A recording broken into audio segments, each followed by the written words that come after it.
The air inside the Philosopher's Stone, a dimly lit bar nestled in downtown Boston, was thick with conversation and the rich scent of coffee and whiskey. Rain pelted against the windows, creating a rhythmic backdrop to the intellectual hum that filled the space.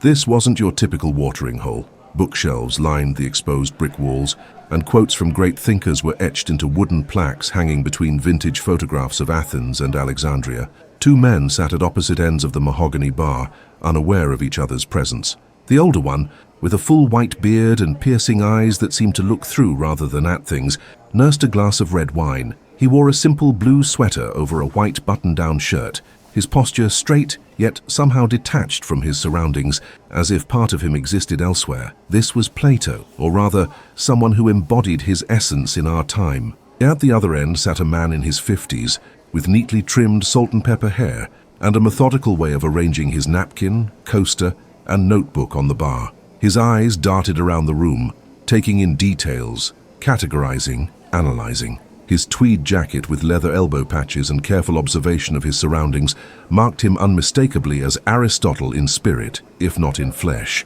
They might have remained strangers if not for the bartender, Marcus, a philosophy graduate student, working to pay his tuition. He noticed their solitude and recognized something in both men that sparked his curiosity. "Gentlemen," Marcus called out as he polished a glass, "we're about to close for a private event, but you're both welcome to share that corner table if you'd like to finish your drinks." The two men glanced at each other, a flicker of recognition passing between them, despite never having met. Perhaps it was the books they carried, or something more ineffable, a sense that they were cut from similar but distinctly different cloth. "I wouldn't mind the company," said the younger man, extending his hand as they approached the table. "I'm Ari." "You can call me Plato," the older man replied with a slight smile, as if sharing an inside joke. Ari raised an eyebrow. "An interesting choice of name. A fan of the philosopher, I take it." "You could say we share a worldview," Plato replied, his fingers tracing invisible circles on the wooden table. "And you remind me of someone as well, perhaps my most brilliant student, though we often disagreed." The rain intensified outside, cocooning them in a bubble of philosophical potential. Marcus brought over their drinks before retreating to the bar, leaving them to their conversation. "I couldn't help but notice the book you're reading." Plato nodded toward Ari's copy of The Nature of Reality, peeking from his messenger bag. "Are you a scientist or a philosopher?" "Both, in my way," Ari responded, his voice precise and measured. "I teach biology at the university, but I've always been drawn to the fundamental questions. What is reality made of? What constitutes the essence of things?" Plato's eyes lit up. "The most important questions. Tell me, Professor, do you believe reality is fundamentally made of ideas or concrete substances?" Ari sat back, his hands clasped before him. "Concrete substances, undoubtedly. Reality is what we can observe, categorize, and understand through careful study of the physical world. All else is abstraction." "Ah," Plato's smile widened. "We've barely met, and already we've stumbled upon the great divide. I believe the opposite, that true reality consists of perfect ideas, and the physical world is merely a shadow of these ideals." The bartender, overhearing this exchange, glanced over with interest. Other patrons began to take notice as well, their conversations quieting as the philosophical tension between the two men grew palpable. "A Platonist and an Aristotelian walk into a bar," Marcus muttered to himself, amused. "This should be interesting." Ari leaned forward, his scientific mind engaged. "So you believe that somewhere there exists a perfect idea of this table, more real than the one before us that I can touch and examine?" "Not somewhere," Plato corrected gently. "That implies a physical location. The realm of forms exists beyond space and time. But yes, this table is merely an imperfect representation of the ideal table, the perfect form that gives all tables their tableness." "That seems unnecessarily complicated," Ari countered, tapping the table firmly. "This table exists because someone cut wood, assembled it according to a design and placed it here. Its reality is in its substance, its material cause and the purpose for which it was made." The rain continued its steady rhythm against the windows, but inside the Philosopher's Stone, time seemed to slow as these two minds, separated by millennia, yet connected by the eternal questions, prepared to engage in one of philosophy's most fundamental debates. The Philosopher's Stone had grown quieter. Other patrons, sensing the intellectual electricity crackling between the two men, gradually gathered around nearby tables, drinks in hand, drawn to the debate unfolding before them. The bartender, Marcus, occasionally glanced over while wiping glasses, clearly eavesdropping with scholarly interest. Plato took a thoughtful sip of his wine, the red liquid catching the light as he held the glass. Let me offer you a thought experiment, Ari. Consider mathematics. The number 2 isn't something you can touch or place under a microscope, yet it exists perfectly and eternally. 2 plus 2 equals 4 whether anyone realizes it or not, whether humans exist or not. Ari nodded, acknowledging the point while formulating his response. Mathematical concepts are useful abstractions we've developed to understand patterns in the physical world. They're tools of thought, not separate realities. But that's precisely my point, Plato countered, his eyes bright with conviction. These abstractions, as you call them, have properties we discover, not invent. The Pythagorean theorem wasn't created. It was uncovered like removing dirt from a perfect statue that was always there. A woman at a nearby table, wearing a university sweatshirt, leaned in slightly. The debate was gathering an audience of curious minds. Let's be concrete, Ari suggested, reaching for a salt shaker. This object exists. I can analyze its components, understand its purpose, categorize it according to its attributes. I don't need to reference some perfect salt shakerness existing in another realm. Plato smiled patiently. But how do you recognize it as a salt shaker at all? What makes it different from a pepper shaker or any other container? You recognize its form, its participation in the ideal salt shaker. Without that ideal template, how would you classify anything? Through observation and reason, Ari insisted, his voice firm but not unkind. I observe its characteristics, compare it to other objects I've encountered, note its function, and classify it accordingly. This is how science works, through careful observation of what exists, not through appeal to unseen ideals. The bartender approached their table with fresh drinks, unable to contain his curiosity. Forgive the interruption, gentlemen, but it sounds like you're rehashing the debate between Plato and Aristotle about forms versus substances. Both men exchanged knowing glances, almost conspiratorial, before Plato spoke. You have a sharp ear, young man. Indeed, we're exploring whether reality is fundamentally made of perfect eternal ideas, what the ancient Greeks called forms, or whether it consists primarily of concrete substances that we can observe directly. Marcus placed their drinks on the table. My dissertation is actually on this topic. Mind if I listen in? By all means. Ari gestured to an empty chair. Perhaps you can be our judge. As Marcus sat, Plato continued his argument. Consider justice, beauty, or goodness. These aren't physical substances you can measure in a laboratory, yet they're fundamental to human experience. We recognize acts as just because they participate in the form of justice. I don't deny the importance of those concepts, Ari responded, his fingers drumming thoughtfully on the table, but I see them as emerging from concrete realities. Justice emerges from specific just actions in particular circumstances. We abstract the concept from experience, not the other way around. But then how do you explain our sense that some things are more just than others? Plato leaned forward. When we say one society is more just than another, we're measuring both against some standard of perfect justice. Without that ideal form, all we have are different arrangements, none better than others. The rain outside had slowed to a gentle patter, the diminishing sound reflecting the focused intensity of the conversation. Their small group had now gathered around them, students and professors alike drawn to this timeless philosophical clash. Ari considered the point, his scientific mind working through the problem. We develop standards based on human flourishing and social harmony, concrete goods observed through experience. I don't need a transcendent form of justice to recognize that a society where people are treated equally under law functions better than one ruled by favoritism. You're describing how we discover these ideals, not their ontological status, Plato replied. The fact that we constantly revise our understanding of justice suggests we're approaching something that exists independently of our imperfect conceptions. A philosophy student who had been listening intently raised her hand. May I ask a question? When both men nodded, she continued, Dr. Ari, if reality is just concrete substances, how do you explain abstract concepts like possibilities or potentialities?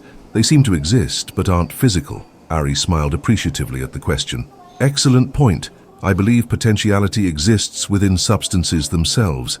An acorn has the potential to become an oak tree, not because it participates in some transcendent oak tree form, but because its material nature contains that developmental pattern. But the pattern itself, Plato interjected, the blueprint of what an oak should be that exists independently of any particular tree.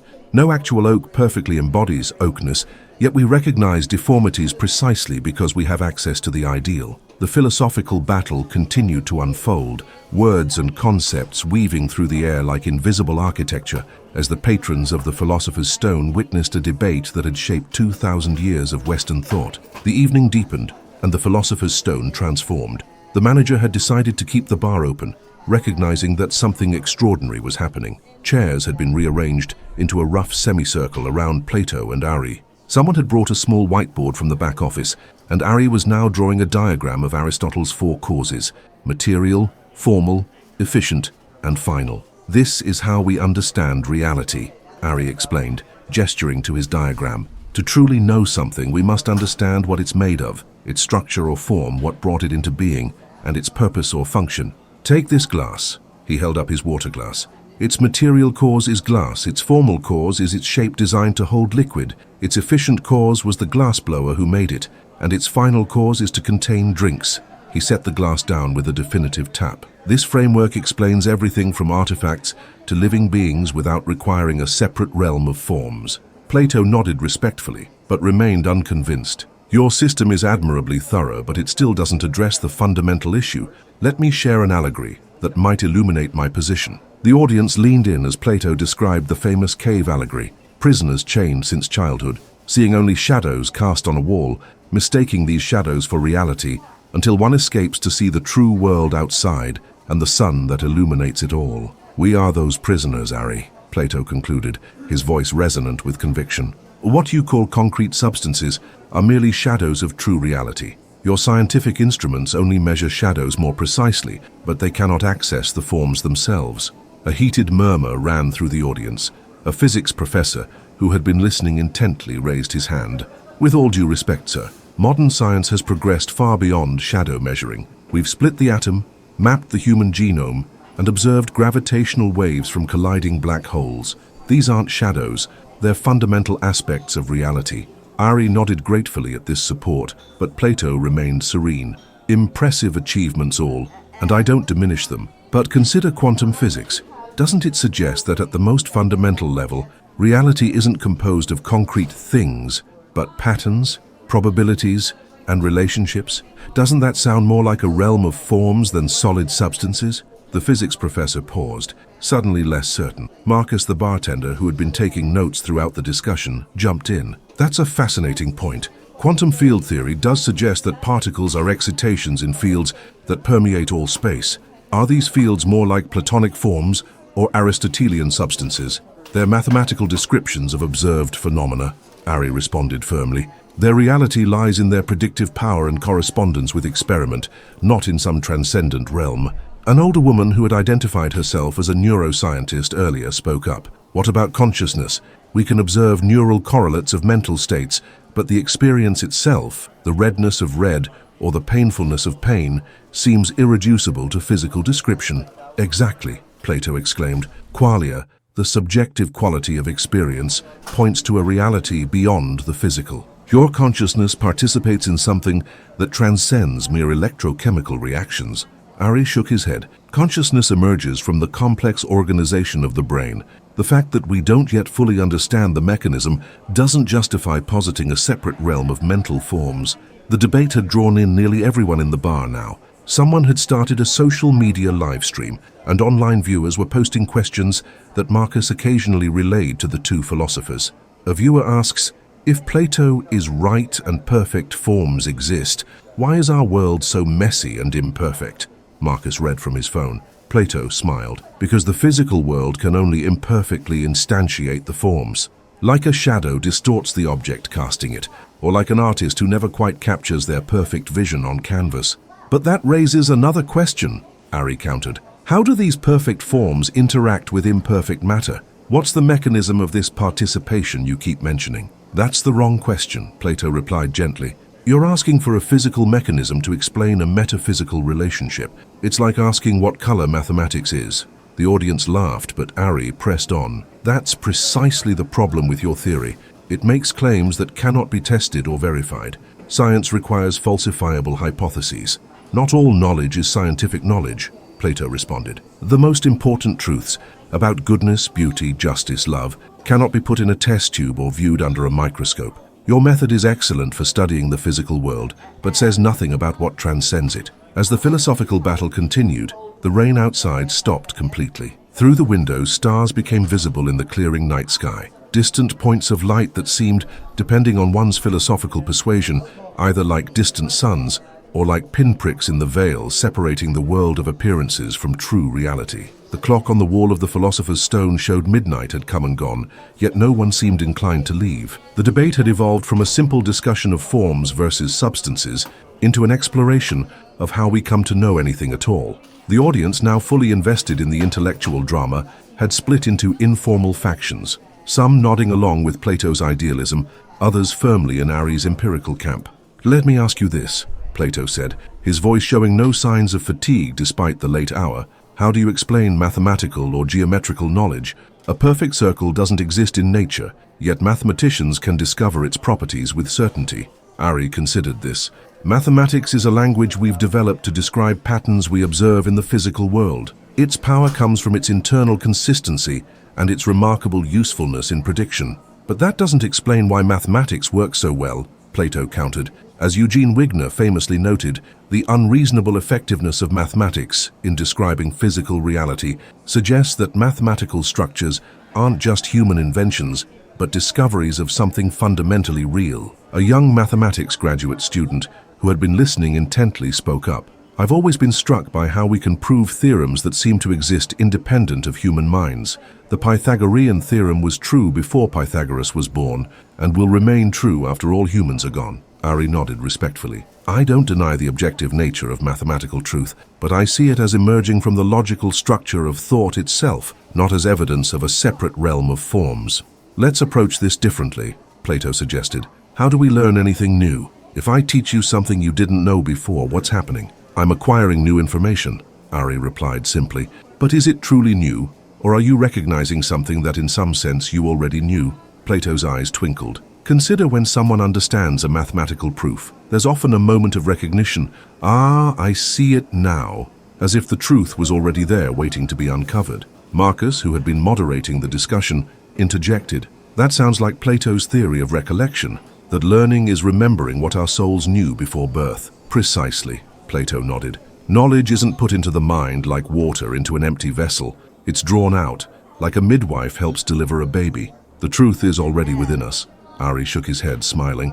"That's a poetic metaphor, but it's simpler to understand learning as the brain forming new neural connections based on experience and reasoning. No prenatal knowledge required." "But that doesn't explain the universality of certain concepts," Plato insisted. "How is it that humans across vastly different cultures develop similar mathematical insights or ethical principles?" "It suggests we're all accessing the same objective realities." A cultural anthropologist who had been quietly listening spoke up. "Actually, ethical systems vary tremendously across cultures. What seems self-evidently wrong in one society might be accepted or even celebrated in another. But beneath those differences," Plato responded, "aren't there commonalities? No human society celebrates random cruelty to children.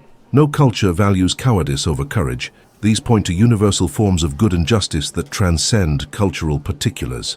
The anthropologist seemed unsure, but Ari seized the opening. "Cultural universals can be explained through evolutionary psychology and game theory. Certain social arrangements simply work better for human flourishing given our biology and social nature. No transcendent forms needed." An elderly man who had identified himself as a retired judge earlier raised his hand. "I've spent 40 years applying the law, and I've always sensed that beyond the written statutes, there's something we're trying to approximate, some perfect justice that we never quite reach but always strive toward." "Exactly," Plato exclaimed. "The very fact that we can recognize imperfect justice shows we have some access to the form of perfect justice. Or," Ari countered, "it shows that we've developed increasingly sophisticated social contracts to balance competing interests. Justice emerges from concrete social arrangements, not the other way around." The debate had ranged across mathematics, education, ethics, and law, yet neither philosopher seemed willing to concede ground. The audience watched in fascination as these two worldviews, idealism and empiricism, rationalism and materialism, clashed and sparked against each other. A psychology professor, who had been taking notes throughout, raised her hand. This reminds me of the debate between nativists and empiricists in cognitive development. Are some concepts innate, or is the mind a blank slate written on by experience? Another manifestation of the same fundamental divide, Plato agreed. And I would argue that certain concepts must be innate, not literally present at birth, but structured into our capacity for understanding. Otherwise, how could we make sense of experience at all? Through the brain's evolved capacity to recognize patterns and form categories, Ari replied, his voice firm but respectful. Innate structures, yes, but physical ones embedded in neural architecture, not connections to transcendent forms. As the night deepened toward morning, the philosophical battle continued unabated. Two ancient perspectives finding new expression through modern voices, each illuminating the other through contrast, neither able to fully vanquish its eternal counterpart. Dawnlight began to filter through the windows of the philosopher's stone. The debate had continued through the night, fueled by coffee, intellectual passion, and the rare magic that happens when minds fully engage with fundamental questions. The audience had thinned somewhat. Some had reluctantly left for work or family obligations, but a core group remained, bleary-eyed but unwilling to miss the conclusion of this philosophical marathon. Marcus, who had moderated throughout the night, looked exhausted but exhilarated. The manager had given up on closing hours, recognizing that something extraordinary was happening in his establishment. Social media was buzzing about the philosophical battle of the century taking place in a Boston bar. Plato and Ari, remarkably, showed little fatigue. If anything, their arguments had grown sharper, more precise, as if the night of intellectual combat had honed their thinking. "We've circled this question for hours," Ari observed, "and I wonder if we might find some common ground. Would you agree that both our approaches seek to explain the same reality, just from different starting points?" Plato considered this thoughtfully. "Perhaps. My approach begins with the perfect and eternal, seeing the physical as its imperfect manifestation. Yours begins with the observable and builds toward abstraction. We're climbing the same mountain from opposite sides."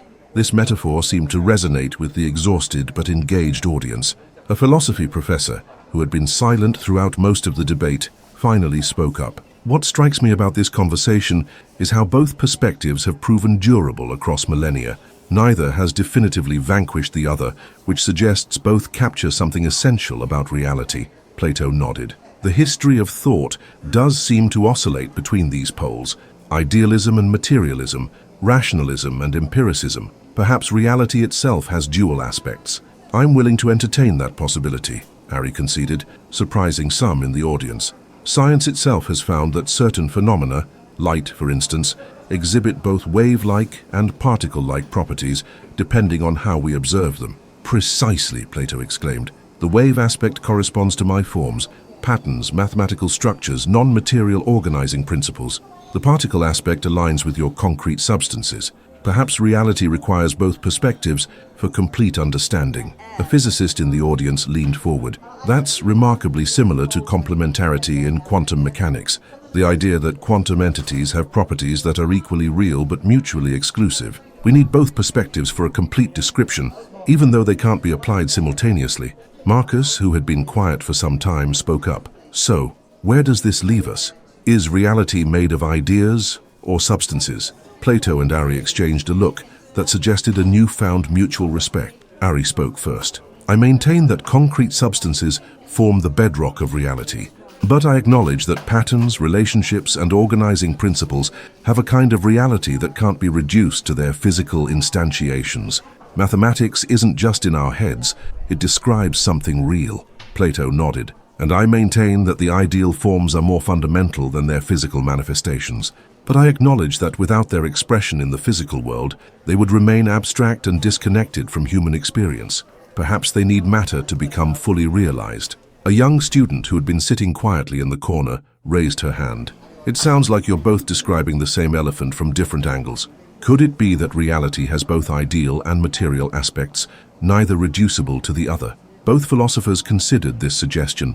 The first light of dawn cast long shadows across the room, creating a visual metaphor for the interplay of the ideal and the material that had been debated through the night. "Knowledge lies at the intersection of reason and experience," Ari offered. "My reason tells me about logical necessities, while my senses inform me about contingent facts. Perhaps reality itself has necessary and contingent aspects." "The forms provide the necessary structure," Plato agreed, while matter provides the contingent expression, like a sonata that exists as a perfect structure in the composer's mind, yet needs instruments and air molecules to be heard.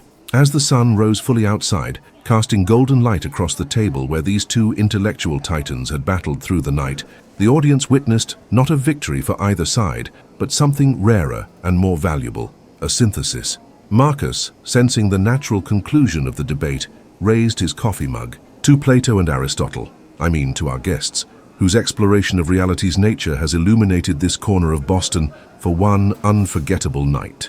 The remaining audience applauded enthusiastically as Plato and Ari shook hands across the table. Perhaps, Plato said with a smile, the dialogue between our perspectives is itself a form, an eternal conversation that particular thinkers in particular times can only imperfectly instantiate. Or perhaps, Ari countered with equal warmth, it's simply what happens when two material brains shaped by evolution engage with the same puzzles through different methodological lenses. They both laughed, recognizing that their fundamental disagreement remained intact despite their newfound respect for each other's position.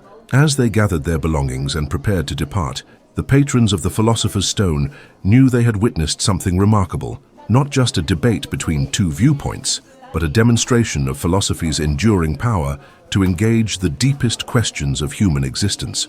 Outside, the morning sun illuminated both the ideal and the material, the perfect form of light, and its concrete manifestation in photons, indivisible aspects of a reality too complex to be captured by any single perspective.